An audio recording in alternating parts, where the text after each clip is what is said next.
Hey guys, what's up? It's Andy from the Hydra system. So today we thought we would go over non-human type alters, like me.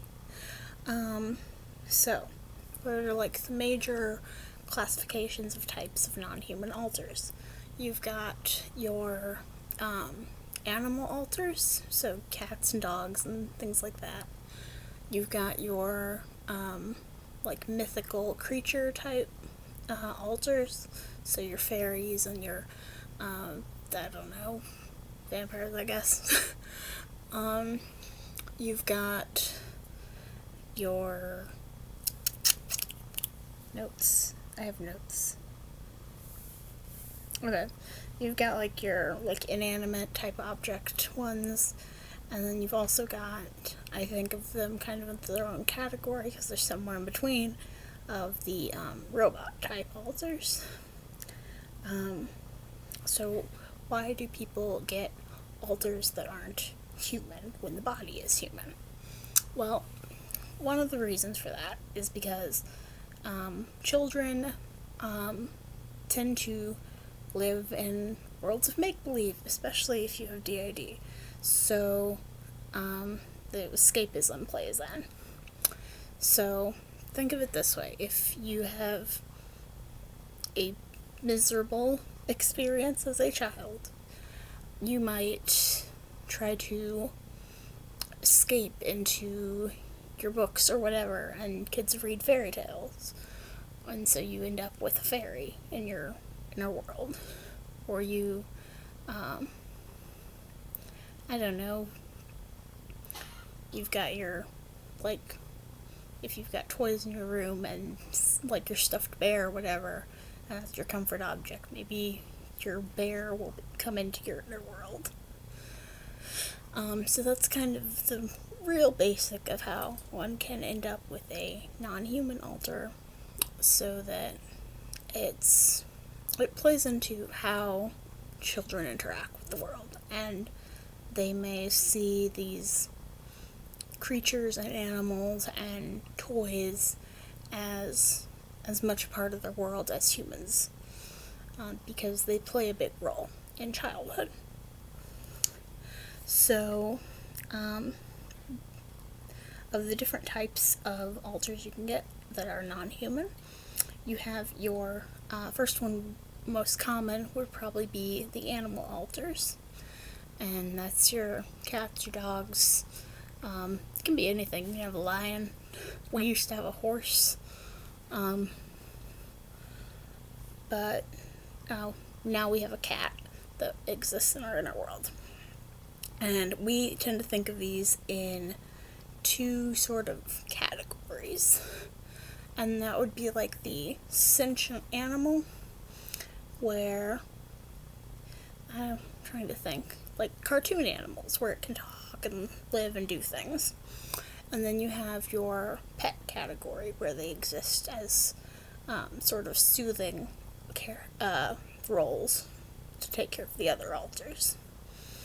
One of the reasons that kids might latch on to an animal as an alter are they're better able to defend themselves. So the cat, or like if you've got an animal alter, it could have sharp teeth and claws that can fight back. If you get something that can run fast, it can escape. You could get a chameleon and it can hide, or a mouse and it can hide, or whatever. And in that way they can escape. You can also end up with, when the child has a pet at home, they may end up with a pet in their inner world to serve as that comfort role in the inner world as well. And that's what we have. We have our cat Beast, which I know the movie, but he was named long before that, and he is super sweet and friendly. And the only reason he's named Beast is because, okay, story time, short story time. Mom had a fish, and it was a fish. It was defenseless, and she was like, "You need a scary name," so she named it Killer, and that was her. And she told us that story when we were a kid.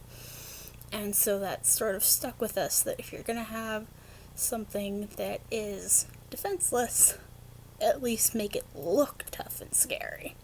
And so Beast is this fat, fluffy tabby cat that is the most non-threatening thing in the world.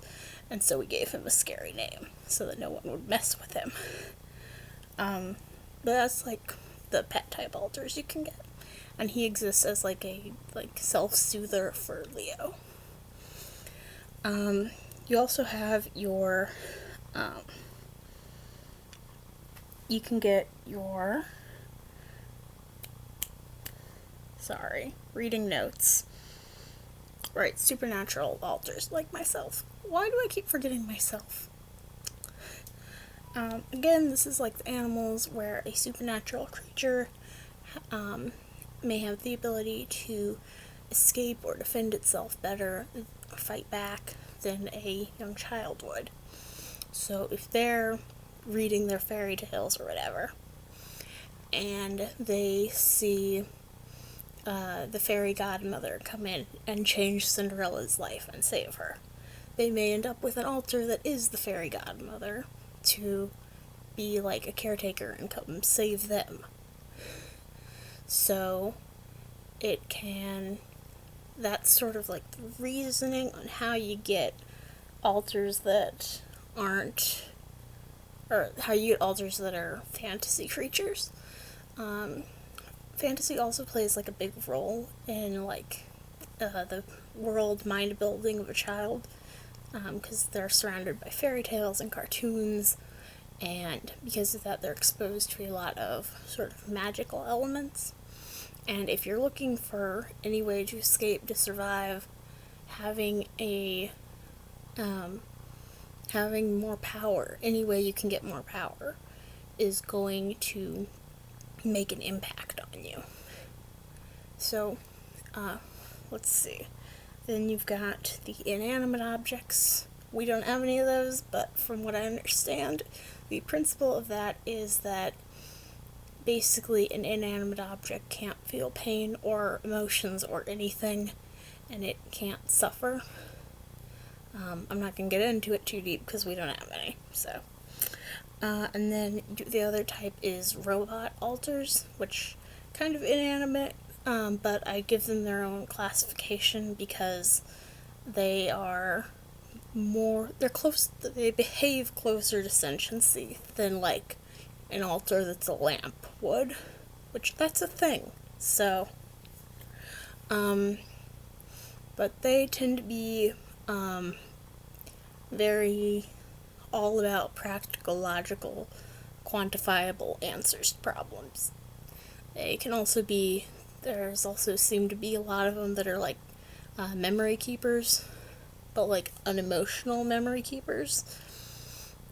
So we kind of gave them their own classification because they do their own thing. Let's see, so our experience with non-human alters.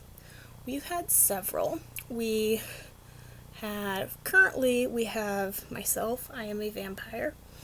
I am a vampire because Leo saw a vampire as it's tough, it's strong, it's very hard to kill, it's got super strength, it's the one doing the attacking, it's not being attacked.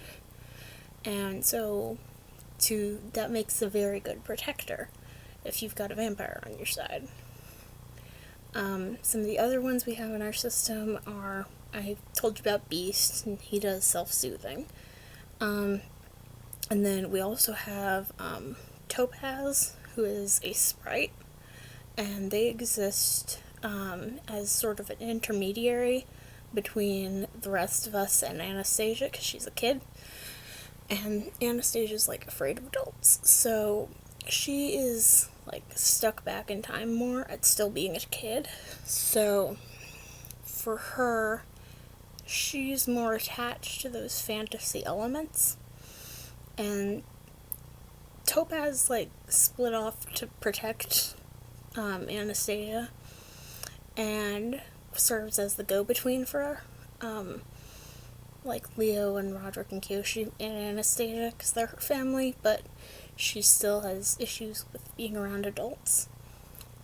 And Topaz is a sprite. So, at least in our version of a sprite that Topaz is, they can size shift, they don't shape shift. It's not like little kid to adult, it's not age sliding, it's not shape shifting, it is size shifting, which is basically full size human and then shrinks down into like Barbie doll size, but is the same shape. And that's what Topaz does, so they're definitely in the like mythical category. Let's see why Topaz exists. We think, like I said, to be an intermediary. Because Topaz can be smaller than Anastasia, and Anastasia's like the only kid in the system. She doesn't relate well to grown-ups. They scare her. She has issues with really interacting with any of us, and Topaz just feels safe to her. She can be bigger than Topaz, and she doesn't see Topaz as a threat. It's like a healthy outlet friend for her that she sees as non-threatening, which she needs.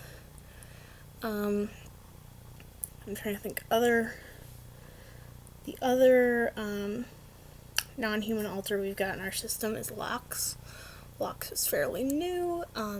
He is a succubus, so he basically, again, the mythical stuff. His is really more of a confidence thing. So some stuff happened, and he was like, Leo was like, I'm gonna take charge of this, and through a whole mess, Lox split off, and Lox is that sense of taking charge of his life and owning things. And basically Lox is our embodiment of like self-confidence. So he's a succubus, because we saw them as like very, go get what you want. Yeah, so those are some of the basic types of non-human alters, how one might develop them, and how we have personally experienced them in our own lives. Thanks for watching. See you in the next video. Maybe, depending on who's out. Bye!